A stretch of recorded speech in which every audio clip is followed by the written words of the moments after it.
But I think you can be I think you can be a very good strength coach for a sport that you haven't played, but I don't think you can be a great strength coach for a sport you haven't played.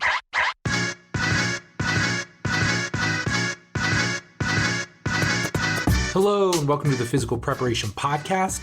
I'm your host, Mike Robertson, and I'll be joined on the line later today by my good friend and fellow coach, Ron McKeefery. Now, before we jump into this week's episode, I want to give you a quick recap of the week that was, what's new in my neck of the woods, and what you have to look forward to in the coming weeks on the Physical Prep Podcast. So let's go with last week. Lots of coaching going on. One of the highlights of last weekend was getting to go watch Black Widow. So you know we're big Marvel fans in this family. Got to go watch Black Widow in a movie theater. So that was really awesome.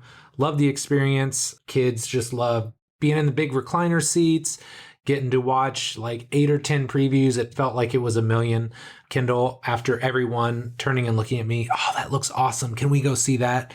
So absolutely enjoyed that. Had a blast with them. Saturday went and did some appliance shopping, which I know sounds like one of the more domesticated events you can go on, but man, we've lived in our house almost 13 years now. So it's kind of that time. We've already replaced the hot water heater. We've replaced the HVAC and then decided, hey man, our fridge is kind of conking out. Our dishwasher has seen a better day. So had to invest in some new appliances. I'm sure that is going to make my wife very, very happy, or at least I hope it's going to make her happy. And look, anything that makes our lives a little bit easier and a little bit simpler is probably a good thing. So those are the big highlights from last week. This week, a lot going on, man. Literally, it's the week before vacation. You guys know whenever you take a vacation, it's like the week leading up to and the week after you get back are just absolutely bananas. And that's how this week is, because I've got all my regular clients and coaching people that I'm working with. I've got Sandy in, distance client. She'll be in on Wednesday. I've got a new mentee starting up tomorrow. Just whenever you leave, I feel like there's extra programs that have to be written. So I got to get all my programs done, caught up, ready to go. So just a lot going on this week. Kendall's last soccer game. So yeah, a lot going on this week, but cannot wait because our family trip to Michigan is one of the things that I know we all look forward to every single year. We have done it, I think, every year. Both of our kids have been around. So, I mean, we used to go all the way up to Traverse City, which is about 7.5 hours north. We did that for like a year with Kendall and realized it's maybe a little bit too far. Settled a little bit further south. So if you're familiar with the Michigan area at all, there's South Haven, there's Saugatuck, there's Holland, there's all these beautiful little cities along the coast of Lake Michigan. So that's what we do every year. And if you're ever interested in why I go north versus south, here's the story.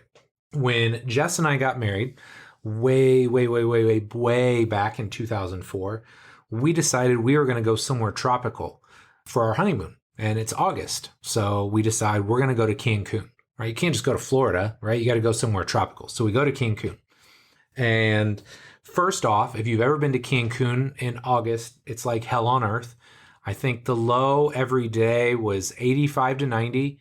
The high, if you were in the sun, was about 110.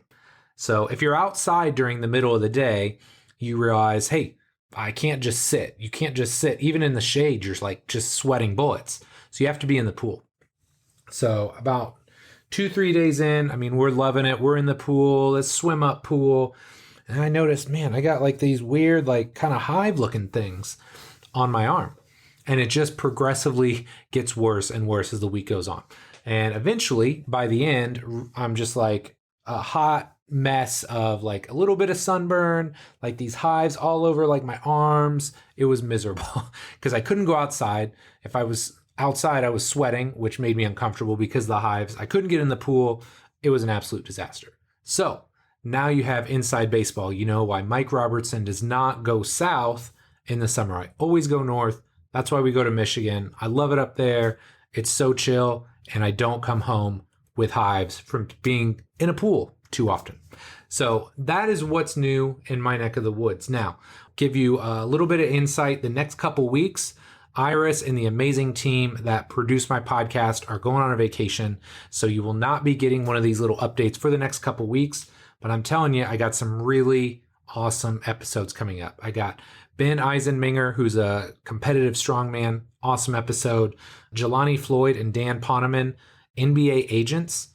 And more importantly, not just NBA agents, but NBA agents that actually have NBA clients. So awesome episode. All kinds of parallels between what we do and what they do.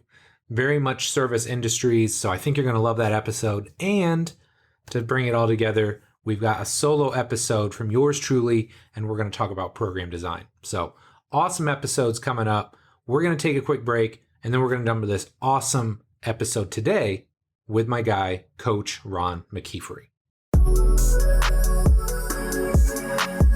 It seems like almost every day I talk to a young trainer or coach who is frustrated. Maybe they're frustrated with the results they're getting. Maybe they're frustrated because they don't have trusted resources to learn from. And maybe they're frustrated because they simply don't have enough clients and wonder how long they'll be able to stay in the industry. So if this sounds anything like you, I've got something that I know will help. My Complete Coach certification was created for trainers and coaches just like you, who are serious about the results they get and know that becoming a better coach can directly translate to a bigger bottom line. This certification is going to take the last 20 years of my life's work and put it all into one massive course. In it, you'll learn how to use the R7 system to create seamless, integrated, and efficient programs for clients and athletes of all shapes and sizes. How to create the culture, environment, and relationships with everyone you train so you can get the absolute best results. The exact progressions, regressions, and coaching cues I use in the gym, from squatting and deadlifting to pressing and pulling and everything in between. And last but not least, I've added an entire section on my assessment process and how to use that to write programs faster and more effectively than ever before. Of course, there's a ton more that I cover, but that should give you a pretty good idea of what the certification is all about. Now here's the thing. Spots for the certification will open twice per year for a limited time only. If you're interested in learning more, my next certification will launch in March 2021, and if you join my free insiders list, you'll be able to save $200 when it opens. To get on the insiders list, just head over to CompleteCoachCertification.com. Again, CompleteCoachCertification.com, and then stay tuned for our launch emails coming very soon. Thanks so much for your support, and I hope you'll pick up a copy of the Complete Coach Certification when it launches.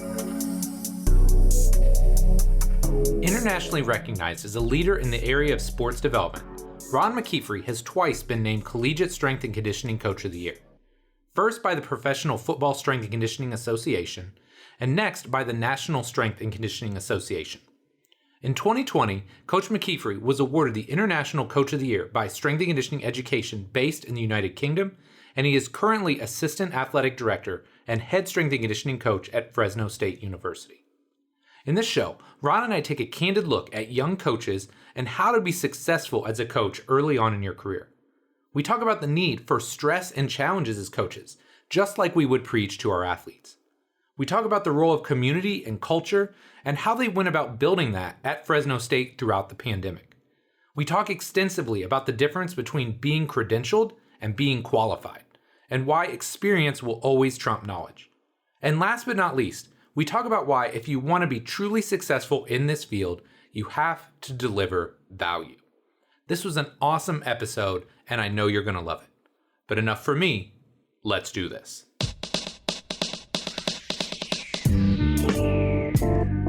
Oh yeah, you'll be fine. I always tell people too, like, some people don't want to look at them. They just want it to be spontaneous, so. Yeah, no, I'm more like that. Yeah, no, it'll be good. All right. Ron, man, thanks so much for coming on the show here today. Really excited to have you back on. Could you just start by telling us a little bit about yourself? Hey, buddy. Great to see you, man, and always an honor to be on the show for sure. Yeah, I'm Ron McKeefery. I've been a strength coach for over 20 years and bounced back and forth between mostly, the NFL and major college football, but, I've had some stints, in either baseball or Army Special Forces or, working with play and doing some international coaching and whatnot. So done a little bit of everything and having fun doing it. Yeah, man, you've been all over the place, dude. You've been all over the place, man. You're worldwide. That's one of the things when I got an opportunity when I pretty much right out of college, pretty young in my career, to go coach over in Berlin with NFL Europe. And you're coming from Kansas City, kind of small Midwest city, and not really, having money to kind of travel a lot when I was young. Being exposed to a different culture early in my coaching career just kind of opened up my eyes to the opportunity that exists for strength coaches worldwide. And so, the last 3 years, well, I guess it's been 16 months since I've been here, even though it feels like a month. I was traveling the world and working with different teams and speaking and really getting an opportunity to kind of see different cultures and how this field of ours that we like so much has been evolved, in different areas. So it's been fun. Yeah, no, that's awesome, man. And it's obviously been, a couple years since we had you on last. I'd have to go back and look at what episode it was, but what's new in your neck of the woods, man? Give us the big updates. Yeah, right now, I'm the assistant athletic director and in charge of sports performance at Fresno State University. I came out here. I work primarily with the football program, but oversee the entire department. And took this job, I guess, 17 months ago or so, and obviously didn't anticipate going through the craziness of COVID. Right. And I don't know if I would have took the job if I knew that was coming. But at the same time, it's been, I think, God put you in places for a reason. And I think, I was telling my wife, you think about going through, just you and I, how long we've been in this field, going through 9/11 and going through some of the kind of the recession and different things. Like, yeah, if you've coached during this time, you can really point to a bunch of things that you've been able to navigate and show success with, and I think there's always opportunity and challenges, and This is a great opportunity to kind of test your mettle a little bit and see what kind of coach you are. Yeah, for sure, man. Like, it's funny you mentioned that. Like, I remember 2001, I was a GA, strength coach and researcher at Ball State. So I remember being in the weight room when that went down. We opened our gym in the middle of like the worst recession of all time. And then, we were closed down. And I know most people will roll their eyes, but we were closed down for 10 weeks, and obviously had to go through all that. I know some places have been closed for damn near a year now. You're right, man. This field will toughen you up for sure, especially if you've been around long enough and you've gone through some of these battles. I think it's, it's what we preach to our athletes every day, right? A growth mindset and constantly challenging and stressing yourself. And if you can't embrace that part of what we do, and embrace those challenges, and I think it's one of that. I know we'll get into a little bit of, kind of young coaches coming through the ranks and whatnot, but that's one of the things. It's taking risk and failing, and going through trials and tribulations, and it's not all being handed to you the gold star every single day. I think that's important. Absolutely, man. Okay, so let's dive in here, and I would love to hear a little bit about your previous position when you were with Play, because like you said, you've been a lifelong strength coach. You take the position with Play, so I'd love to learn about your role there, and then I'd love to hear what ultimately led you back into the world of collegiate strength and conditioning. Yeah, I think it starts with why I took the job. Outside of just a great opportunity, great company, can't say enough phenomenal things about Play and Brett Waits and Rich Gray and the people there. Every single person is top notch. Yep. But, at that time I was coaching up at Eastern Michigan and I was living apart from my family, and, for people that know me personally, know that I'm the ultimate family guy, but at the same time, this profession forces you to kind of, to provide for them. You gotta do some crazy things sometimes. And what ended up being what we thought was just going to be a short stint with the Cincinnati Bengals, and then we would be, either moving to Cincinnati or moving wherever, ended up becoming 2.5 years of being apart from my family. Oh, wow. They came up and I went down and we Skyped every night, and, and it wasn't nearly as bad. I kept equating it to kind of when I worked in special forces and guys being deployed for extended periods of time. And it wasn't nearly as bad as it sounds. But for a guy that loves to hug and kiss his wife every night and kids every night, it's tough, And we adopted all 4 of our kids, and so being able to, miss the first 5 and 3 years of their lives, and 13 of my half brother that we took in, that was, they were all going into high school and I wasn't prepared. I didn't want to miss the last 3-4 years that they were in the house. Yeah, for sure. For sure. And so that opened me up to ideas of different things and Play had been a company that sponsored my podcast, and had great relationships with, and they approached me with a position to kind of be the vice president of performance and education. And so coaching coaches has always been a part of my kind of portfolio, something that I've always tried to do. And, and my passion for kind of doing things internationally and things like that, it all just kind of was a perfect storm and was a perfect fit for me, and got an opportunity to really do a lot of cool things, whether it was working with the Chinese Olympic Committee and putting 28 coaches over in China, or working with football teams in Australia, or soccer teams in Europe, or rugby teams and wherever. Yeah. It was a lot of fun, and really enjoyed it. But it also was, not coaching every single day. I was doing a lot of travel and doing a lot of different things, and and so when coaching is in your DNA and something that you've done for a lot of years, it's hard to kind of turn that piece of you off a little bit. Yeah.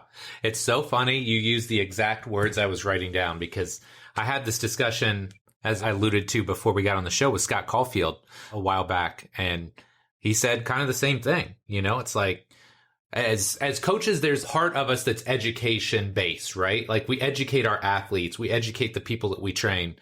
But man, there's just something about coaching people. And I just feel like there's certain people, it's just in their blood, right? And it's like, you're away from it too long and it just pulls you back in.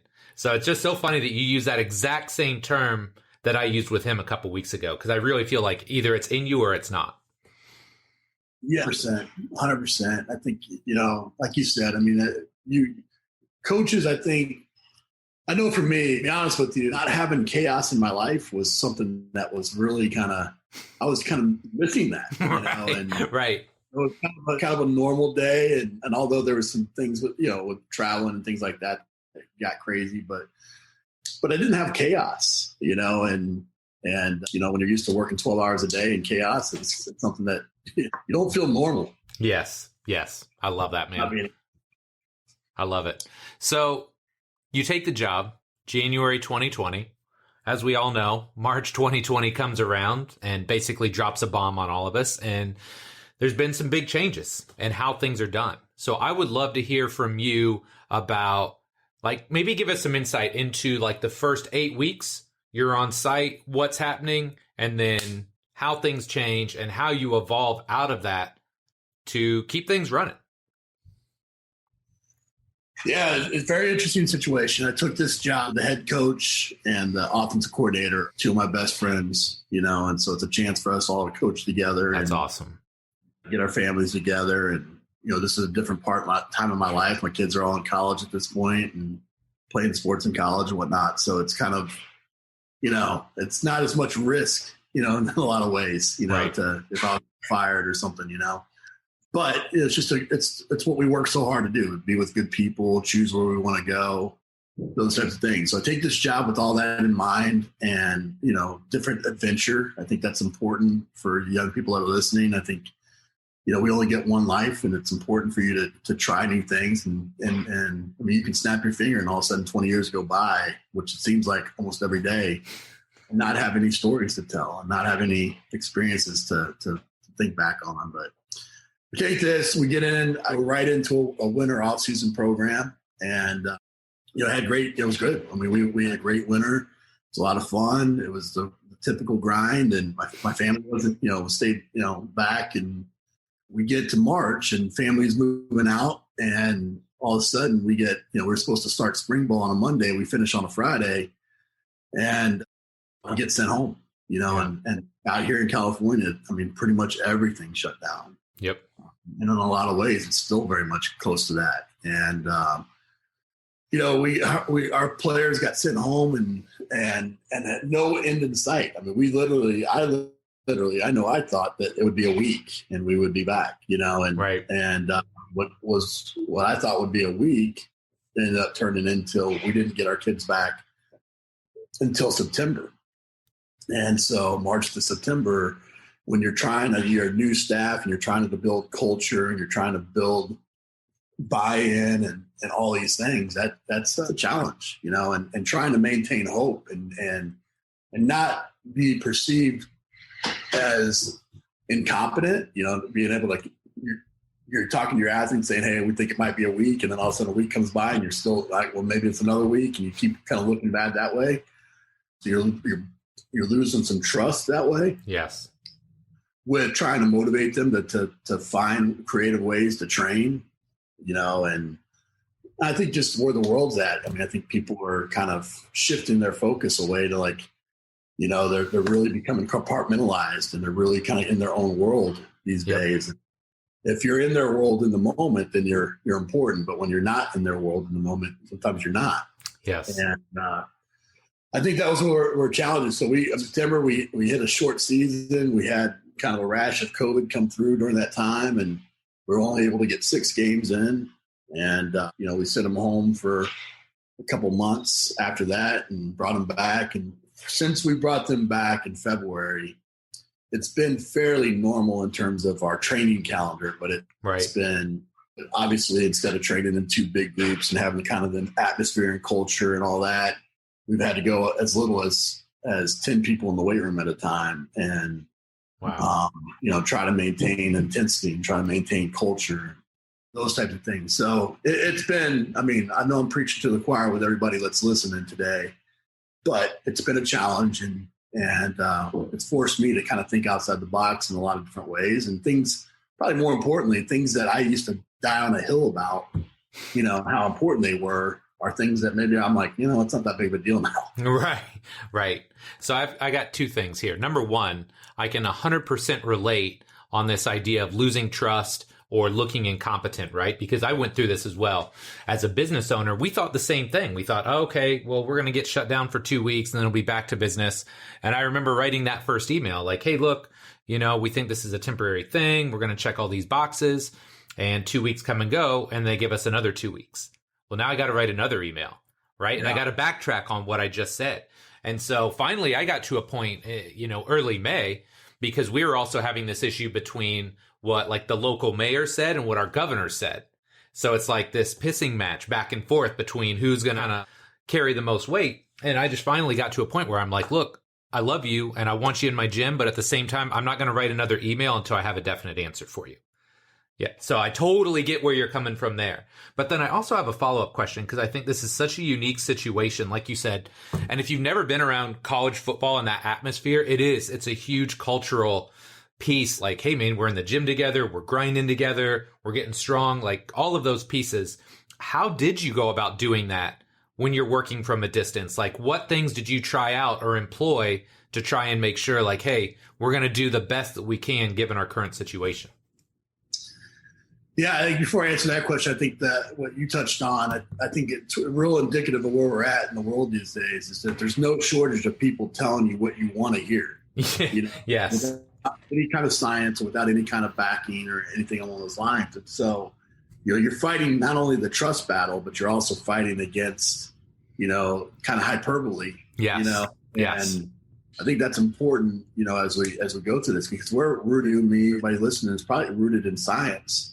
Yes. And a big part of there is a right and wrong answer a lot to what we do. Right. I think for things that we did, we did what everybody did. We did the Zoom workouts, and we did, different challenges, and we created a buddy system and guys checking up on each other. And nice. We created a bunch of different competitions that we did virtually with our staff. And really, I think the thing that was probably the most effective was really we focused on trying to get to know these athletes on a whole different level, because you could do that, right? You could get to what really drove them, what their why was, and you really were able to get into that, so that when we did get back, we were able to train on a much deeper level. These guys, these athletes, and I think that I think those dividends are that come probably this next year, where you've invested so much in the person that it gets a lot easier to get to train the athlete. Yeah. No, that's awesome, man. Yeah. And like you said, it's so difficult, especially remotely, but it sounds like you guys did a really good job. And like you said, especially with so many of these athletes now, because I've got a lot of collegiate athletes that I work with, they basically have a bonus year, right? So now I think they're going to remember, like, who was there for me during this time, right? So I know all of my athletes, I've got a much stronger relationship with now because, hey, man, I've been with them more in the last year than I was in maybe the last 2 to 3 years, because normally I just get them in the summer. And, there were times I'd have them 6, 8, 9 months now. So, what's funny is it's one of those things that, a lot of things, I mean, you and I both went through the whole phase of CrossFit is the devil and, and all those types of things. And I remember kind of when CrossFit kind of came first on board, and I'll be the first to say, so don't tune out, if you're still in that world, but like, that's not the way to train athletes. Right. But that said, there's tons of good that have come out of that community, right? And that's the operative word right there, is that they did something that was phenomenal, and that they created a community that, to a point to where if you want some 90-pound lady to rip your eyes out, talk bad about her CrossFit, right? Right. So, I think that was a lesson that, you sit back and you look, and if you keep your eyes open for what people are doing and take the good and leave the bad, the coaches that sat back and saw how they built community, I took a lot of lessons from disciplines like that. Yep. In that time where I had to build a community in a difficult time. Yeah. And I think, we got as coaches, there's too much of that. I think it's better now than it was maybe early in our career, where it was very almost like a religious fervor, your philosophy you were, but now, I mean, it's important for us to continue not just to take from within our own field, but also disciplines from other fields and try to apply them to what we do. Yep, for sure, man. So here's something I'm really interested in, because there's obviously a change in the athletic side and how you had to work with your athletes. But I'd assume, and I could be wrong here, but I'd assume there's a shift in how you have to go about the hiring process as well. So I think you mentioned in our Instagram messages that you're going through a job search process right now. So I'd be really interested to hear, first and foremost, what makes somebody stand out in a resume these days? Yeah, I think it's one of the most difficult things of a manager is hiring, your staff. For sure. In the book that I wrote a few years back, CEO Strength Coach, I think, I said there's 3 things that you have to be. You have to be a great technician. You have to be a great coach.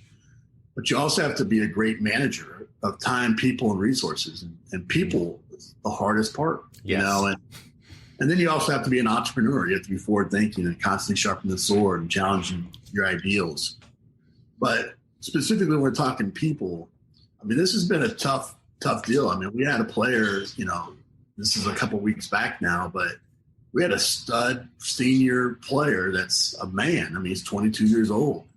That got coached hard in a drill and just started crying. This is a guy that you would never think would cry. And just the weight of COVID and social unrest and all these different things, that have kind of come about. It's really created this generation of people that we're hiring these days really becomes challenging. People are more, they're super qualified. They're super credentialed. They're the science degrees, the sports science, exercise science, all these kinesiology and different things are so much better and different than when we came out of school. For sure. 20 plus years ago. But there's a difference between being credentialed and being qualified. And I think that's the thing that stands out, in these resumes is there's no shortage of coaches that have the degree, have the certification, but they also have their hand out saying, where's my job? Mm-hmm. I did what I'm supposed to do.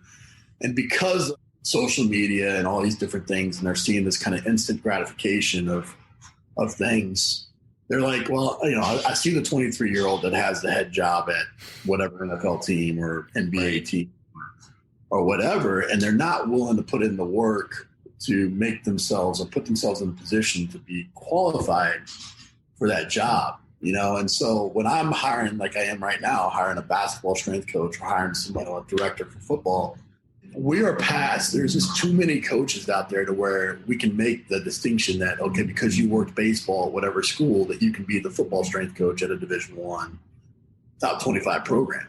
Right. There's some, do you understand the science of it? Absolutely.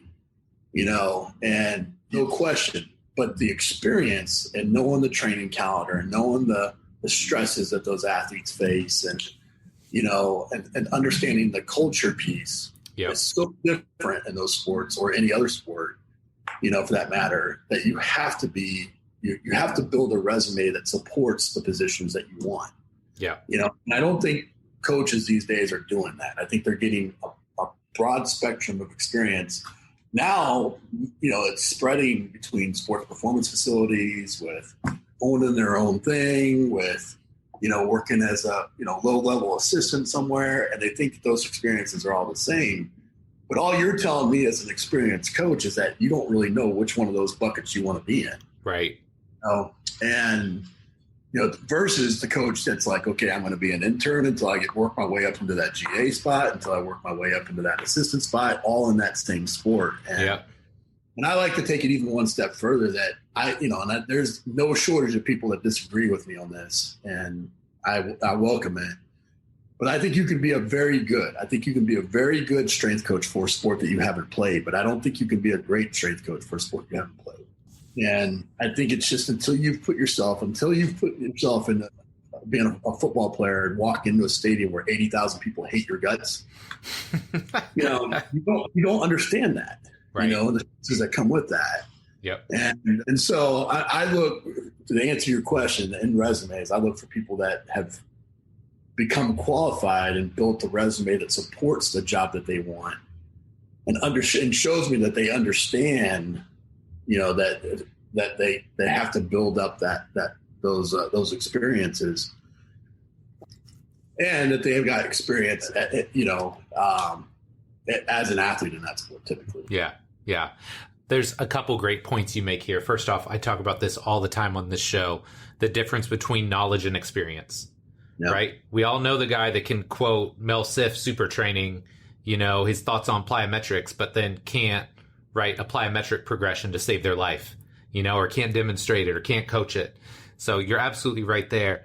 The other thing that I think you make a great point on is people always want to focus on the outliers, right? Like Ramsey Nijum, I believe, was 23 or 24 when he got the head strength coach position with the Sacramento Kings. Well, that's great. But first off, there's 30 of those jobs across the entire league. And I don't remember Ramsey's whole story, but, look, maybe he knew somebody. Like, there's a lot of pieces that go into him getting that job. And I know he worked his ass off, too, because I remember him telling me his story and, all the time and all the hours he put in. So there's just so many pieces. Like, you can't just point to somebody and say, oh, I want that job, right? Because you don't know what time and effort they put into it, how they qualified themselves, the network, because as well as I do, a lot of the best jobs, they're not on monster.com or Indeed. They're hired from a very tight-knit circle of, hey, we got this position open. Who do you know that would fit it? Yeah, it's not always who you know. It's not who you know sometimes as the coach, right? It's also who knows you. Yes. And you're building a network that's going to support you, because that's always going to be like, I've only gone outside of my network 3 times in my whole career. I've only gone out of my circle of who I've hired 3 times in my whole career. That's amazing. And I do that intentionally because I know, not so much because of them, but I know that I can be a difficult person to work with. Right. And I know that people that prove that they can work in that environment are more valuable to me than people that are a question mark in that area. Right. There's a lot of variables. I talk a lot of, that I make our staff take a personality profile test. Nice. The Gary Smalley personality profile. And it's not, it's not the DISC profile or, Myers-Briggs or things like this. You're a lion, otter, beaver, retriever, and they all have strengths and they all have weaknesses. They're all leaders, but it's the type of leader that you are. So a lion likes to on their chest and be out front and forward thinking and vision casting, but they're really bad with details. That's me. Like I'm way more comfortable speaking in front of 1,000 people than I am speaking to one person. Yeah. But then there's a beaver that's very meticulous that, has 20 different to-do lists, knows all the details, but they don't want to be out front. There's a retriever that's the loyal soldier. That's your typical athlete that's, I don't want the attention, but I'm going to lead by example. Yes. And there's the otter that's the playful one that when the music comes on, they're dancing. They can change the energy of a room. Right. All kinds of things. And so early in my career, I thought I had to have a bunch of lions because that's what I was, and I was a good strength coach. What I had to learn, it's not just those qualifications, right? It's also making sure that you're balancing out the personality for what I need a beaver. Like I have to have a beaver on my staff because I'm bad with details. Yeah, that's cool, man. It's important to make sure there's so many variables. So you gotta be qualified. You have to, credentialed. You have to build a resume that supports the job that you want and become qualified for that. And you have to be the right personality to be the fit. And I don't think people understand the last two. Yeah. Okay. So let's take this a step further. You've gone out to your network. You've combed through the resumes. You've got it down to 5 people, right? You're going to interview 5 people. What makes somebody stand out in an actual interview with you? I think a great storyteller is what stands out to me. I think somebody that is not a robot, that is going to spit out the NSCA definition and the NSCA response. It's somebody that can relate it to a personal experience, and so you're like, how would you handle an athlete that is difficult in the weight room? And you're like, okay, well, the NSCA says you should develop a relationship and, whatever, versus the person that's like, hey, look, early in my career, I threw a plate at a kid for being 20 minutes late. And what I learned was that the kid had, lost his grandpa that was, important in his life. And I could potentially lost a relationship, with that athlete. And I learned from that. Yep. To me, that's going to be, that's somebody that can spin that with the right answer, but in story form. Yes. Is somebody that stands out, that shows me that you have a higher level of intelligence or emotional intelligence, EQ, in that process. And there's very few of those people. Yeah. Yeah. No, that's a great point. Yeah. We always, as part of our interview process, we'll randomly ask them to tell us a story just to see, can they tell a story, right? Because people learn via stories, and it's a great way to disseminate information. So we always ask them to try and do that. And it's interesting to hear what some of them spit out. It's obvious it's not something that they've worked on or crafted over their time in the fitness industry. Yeah, you mentioned Scott. Scott and I put on a clinic one time about this, building a resume and interview skills and all those types of things. Yeah. And the things he does in his interviews that I thought was really good was he makes them tell them a joke. Yes. We've done that too. Yeah. Like, I'm terrible at that. Like, if you ask me, that's the otter, right? The otter is one. Okay, I got 20 of them. Here you go. But that's probably why I don't do it, because I'm not. Sometimes I'm not looking for that otter. But I think I think it's an important lesson for coaches that are interviewing other coaches as well, because we didn't go to school. You went. No, you're way smarter than I am. You got a much better degree than I did, but I have a biology degree. Like there wasn't a single management class in my undergrad. Right. I didn't learn how to be a manager in college. I had to grow into a manager. Yep. And so when you're interviewing coaches too, that's an important thing, is how do you create questions that are not, robotic answers but you get to really see the color of somebody, and all of their personality. And so putting them in either or situations and making them choose and understanding what you would value in that situation. Yeah. Or, throwing them off their game and making them ask a question, tell a story or a joke. Those are skills that really quick. I've gone through a lot of hiring, and I've definitely learned to become a better person to hire, a better hiring manager over the years than I have early in my career. Yeah.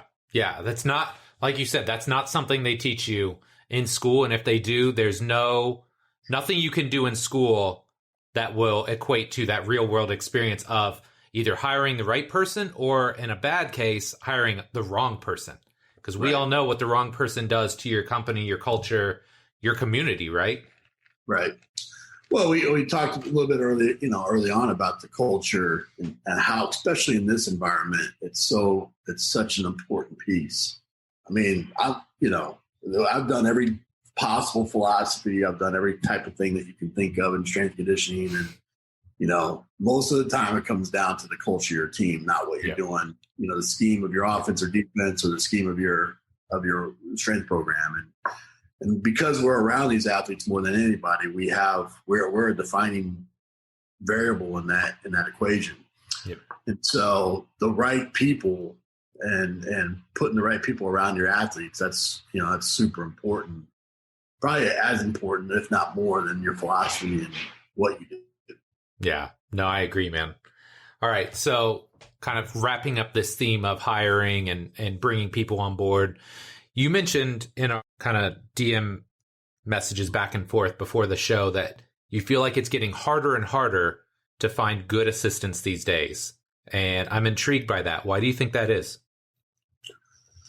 I think it goes a little bit into what we've talked about. I think, I've never been the smartest person. I've got all the degrees and every certification known to man and won all the awards and all that kind of stuff, so I've been successful in this profession, but I've never been the smartest person. But what I have been is that I am super inquisitive. Like I'll ask you questions. I've done this to you. I've asked I've asked you a question and drilled down on the R7 method until I fully understood it, and could apply it. Right. So I ask questions, I take risk, and a lot of people won't do that, in their careers. And I think that's becoming more and more evident. I don't think because of this, I think even looking at players, even like fewer players are going out of state for recruiting now than ever before, because there's a risk associated with that now, or people got stranded for X number of months, or they were far away, or things were scary for a little bit. So I think there's a big, huge fear of failure with the younger generation now. I think it goes back to kind of being able to go hit reset on the Nintendo really quick, instead of, right. instead of losing the game, right? And so I think you got to, failure is part of the process. That's how you grow. Taking risk is how you put yourself in also how you grow. And it goes back to the overload principle. That's the thing that we preach every single day. Right. So I think there's that piece of it. And then I think that the second piece is, I think there's enough people that are making money with online training and coaching in gyms and all these different things that all of a sudden you got to make the sacrifice and make less money to kind of be in this kind of really unique environment, Yep. And it is unique when you look at how the United States does training versus the rest of the world. Like, being a part of one of these colleges and universities, that's unique, and it's a special experience. It's a special opportunity. And sometimes it's hard to understand that when you're making less than, a UPS driver, like you mentioned, and right. And cream always rises to the top. The good always, weighs out, but sometimes it's a little bit longer journey. And I think people's lack of patience, in this instant gratification, I think that's weighing into this a little bit now. So it's getting harder to find people that are willing to make those sacrifices. And in some ways that's good. You want to champion the profession. You want the profession to grow, and we should be paying our coaches way more than they're making. Right. But we should also be paying our teachers more than they're making, and our police officers more than they're making, and our firefighters more than they're making. Right. And yet they get a very rewarding experience, and people don't put as much value on the experience as they do.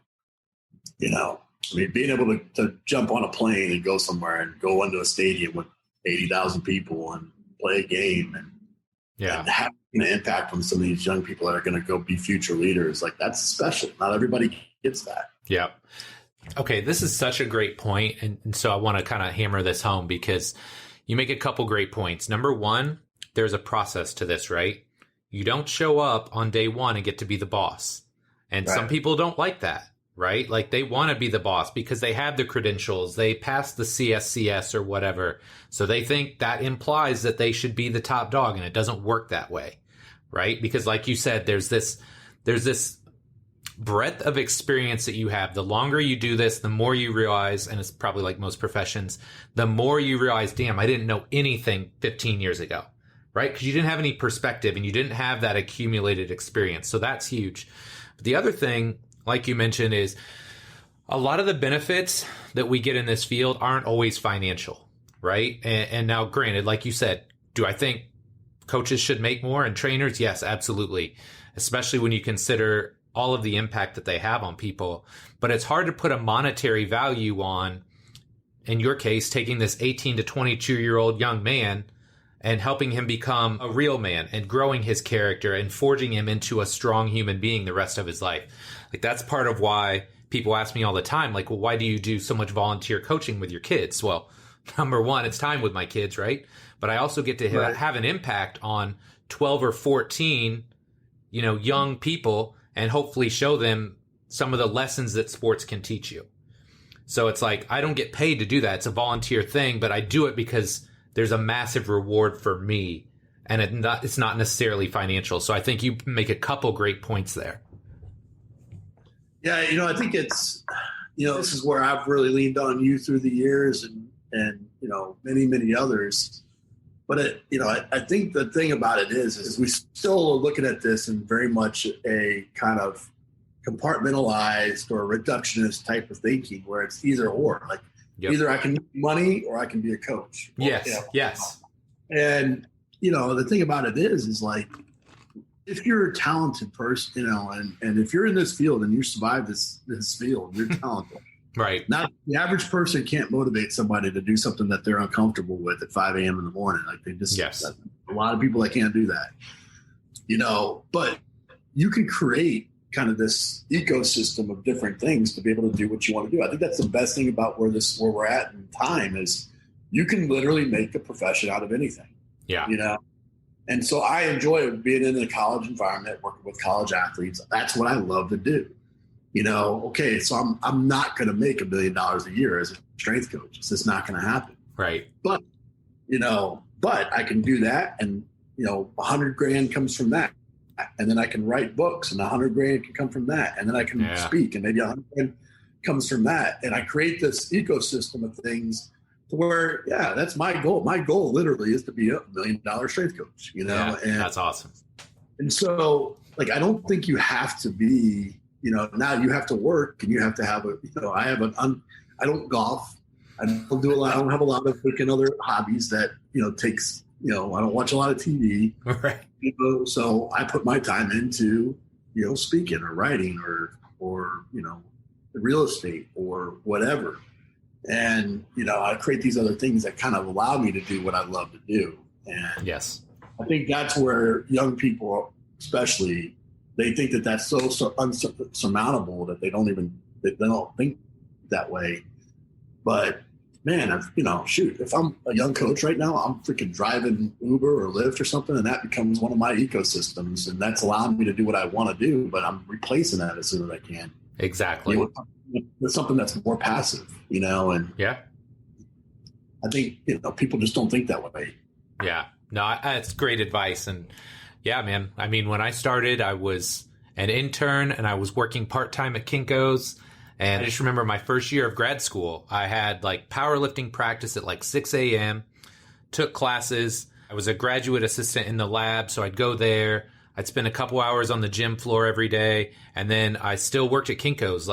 So I was going like 6 or 7 a.m. till 10 or 11 every day until, okay, well, I don't need to do the Kinko's thing anymore. Now I'm just going to go volunteer all my time in the weight room. It's like you always kind of upgrade every step of the way, right? Like, how can I get to that next level? And it's not just like, oh, well, damn, I'm not going to make 300K this year. Well, okay, it doesn't work like that. You got to level up, one step at a time. But if you stick with it, and you actually, the other piece that you didn't really mention here, but it's implied, is like there has to be a certain level of mastery, right? Yeah. Like you put in the time. So now your ecosystem can widen. And now it's not just coaching. It is writing books and speaking and, having an online platform. So if you're taking the time and you're putting in the effort, it can absolutely be done. That's for sure. Right. And building over it. I mean, one book isn't going to make you $100,000 a year, but maybe 10 books will, Right. And, I think that's the thing is try to find things that are complementary to what you're doing or that are other interests, like real estate's and other interests of mine. So I'm going to put some time in that and I'm going to create some passive, but, I'm going to put interns in a couple of houses that I own, and it's a win-win, Right. That's smart.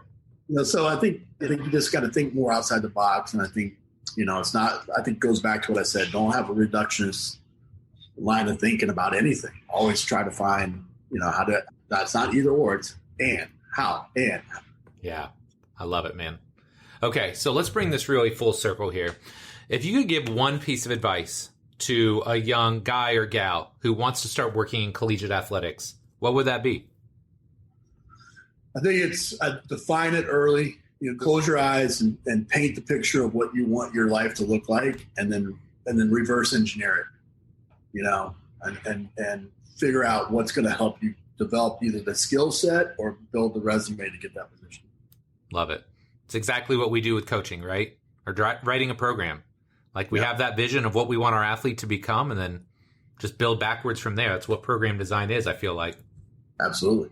Love it. Love it. Okay. Last but not least, we got our lightning round. So 4 fairly short questions. Your answer can be as long or short as you like.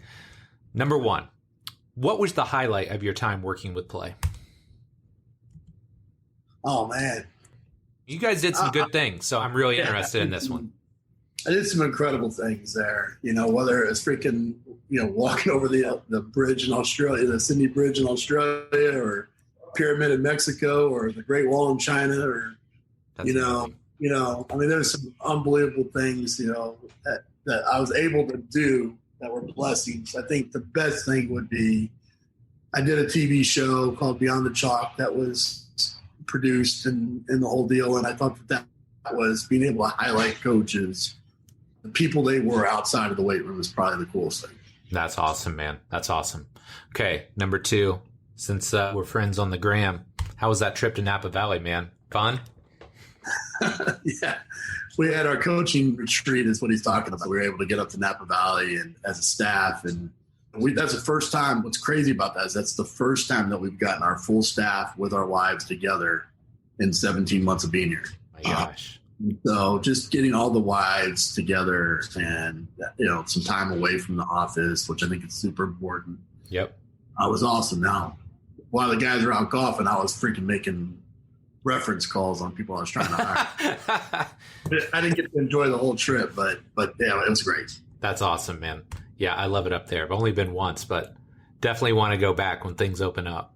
Neat one. Yes. Okay. Number 3, even during your previous time in the collegiate realm, like we kind of alluded to, you always were creating content. You were always doing elements of continuing education for other coaches. Is that something you think everyone should be doing at some level? Absolutely. I think, if you're in a volatile profession like we are, what we talked about, eating what you kill in the performance world or in the coaching world, it's a popularity contest. Whether or not the AD or the head football coach or head basketball coach or whoever likes you and believes in what you're doing, whenever you're in a volatile profession, you have to create some stability with some multiple streams of revenue. Yep. And I think it's important that you get some of those streams going and or developing skill sets or community that you can leverage to be able to pivot really quick. Yeah. Yeah. And I think one of the great things, and I know you've done it, House has done it, but when you create content like that, the great thing about it is it's evergreen to some degree, right? Like it's always relevant. But the other piece is like it really helps you become a better educator overall, right? And I always talk to my interns and young coaches about this. It's like there's definitely a hierarchy, right? And a lot of times when you're young, you don't feel confident in yourself. So if you start creating that content, and again, you're not going to go out there and act like you know everything, but if you can create content and be confident in yourself and teach other people, it makes you a better coach in the long run too, right? Because you can relate stuff better to other people. Yeah, we have our new batch of interns coming tomorrow. And one of the very first things that I'll tell them is that, you have to just be a couple steps further down the path than somebody else to be able to be an educator of some sorts, right? And so even documenting your own journey is something that's going to be of interest to somebody that's walking that path later on. Yep. So what I'll tell them and what I tell everybody is, because I get a lot of people that I've written a couple books now, and so people have asked me how they would go about doing that. is write 300 words every single day. 300 words is a page in a nonfiction book. Yep. So write 300 words and try to do it in story form. So like today, I might make my 300 words about being on your podcast or some aspect of your podcast today. Right. I'll write my 300 words. Now, I may never use that, but I may be able to pull out chunks of that and put that into some sort of manuscript and hand it off to an editor. And I've simplified my process. Yep. I think that those are the things that when you start to kind of create things that you create habits around, so like writing 300 words every day, or for me, reading 10 pages in a book every day, those things I'm able to utilize and build off of in a lot of different things. That might be stuff that I speak about. That might be stuff that I put in a book. That might be stuff that I put into a presentation or talk to my team about, and finding more bang for your buck, I think, is super important. Yeah, I love it, man. Okay, last but not least, what's next for Ron McKeefery? Yeah, I'm being dead serious about I want to be $1 million strength coach. Like, I want to find a way to make $1 million a year, doing what I love to do, and so that's I love it.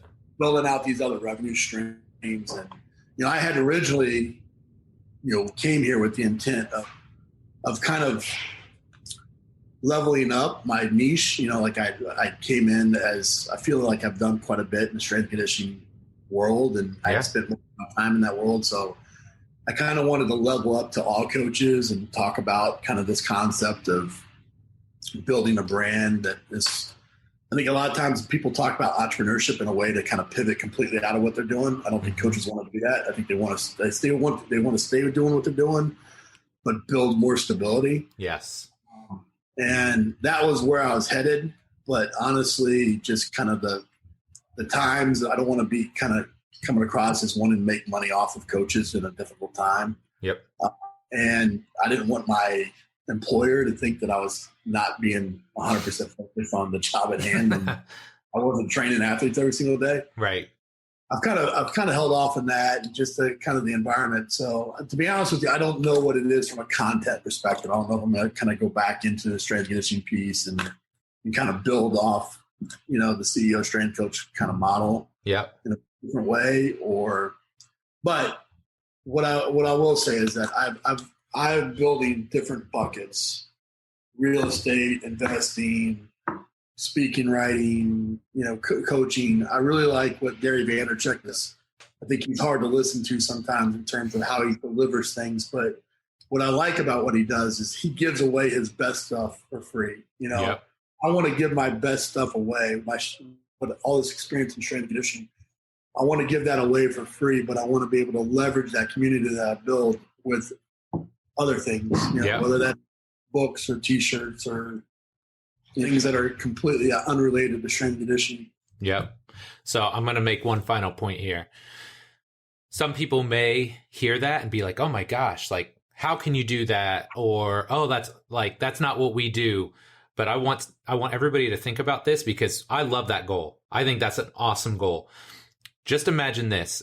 If you're going to make $1 million in a year as a coach, imagine how much value you're delivering to the world, right? Like, I almost get chills thinking about that, because look, man, we all know how hard you work to make 30K in a D1 environment, right? So imagine the value and how many lives you're impacting to make $1 million in a year. So spin how you think about that. And if you think about it like that, I guarantee it's going to be way more exciting and get your juices flowing versus just, I could never do that. Right. I think it goes back to the whole, I think this is where you've done it for many years. I mean, I think Brett Bartholomew is doing a good job of it right now. Joe and others is, when you produce content that makes a difference, people are happy to support you in that endeavor. Yes. I think that's the thing that I found. I did a lot of things like I never thought in a million years. I mean, especially if you go back and ask my high school English teacher if she thought that I would write a book, she would say there's no way, no how. I never thought I would write a book, much less have it be a bestseller, and even people buying it still to this day and making money off of it to this day. But because I laid the groundwork with Iron Game Chalk Talk podcast or different things like that, when I did have something that was of value, that was good, people were willing to buy that, and support me in that. And And I think the thing that the people that do it the best are guys like yourself, are the guys that do it with pure intent. And if it happens to make money, great. You know, Right. and that's exactly what happened with me. Like I thought my mom, maybe my wife would buy my book, and that was about it. Yep. And it ended up going and doing much better than that. And I think if you write it with that, or you do whatever you do with that kind of, hey, this may work, this may not work. Ultimately, it's a learning experience for me. If that goes, I think you do it with that intent, I think you're going to be okay. Yeah. Agreed, man. Well, Ron, this has been awesome, man. I can't believe we've already been on call like an hour, man. So where can my listeners find out more about you and all the great work you're doing? Yeah, I appreciate it, man. It's always fun. And I mean, I always say that if we all lived in the same place, we'd barbecue every night. You know? That's so right. That's right. We're so far apart, but I'm on Instagram or most social media at McKeefery is pretty much my handle everywhere. I do have a YouTube page that I do put up some pretty regular content on, and a website, ronmckeefery.com. So that's kind of where I'm mostly online anyways. I love it, man. Well, we'll make sure we get all the links in the show notes. And again, Ron, thanks so much, man. This has been really great. Awesome, man. Thank you. All right, my friend, that does it for this week's show with Ron. Really hope you enjoyed it. I know I did. I love catching up with this guy. He is such a seasoned and savvy veteran of the strength and conditioning game. He's seen it at every level. He's performed at every level. And I don't know about you, but I really enjoyed the part of the discussion where he mentioned being $1 million strength coach.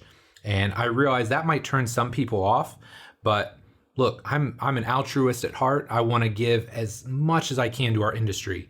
But if I can be compensated well to do it, I'm all for it. And most importantly, I think this is what you have to focus on. Our goal as trainers, as coaches, as rehab professionals is to create value. The more value you create, the better you will be compensated. And Ron's done a brilliant job of saying, hey, look, I can make X amount doing this. I can make Y amount doing that.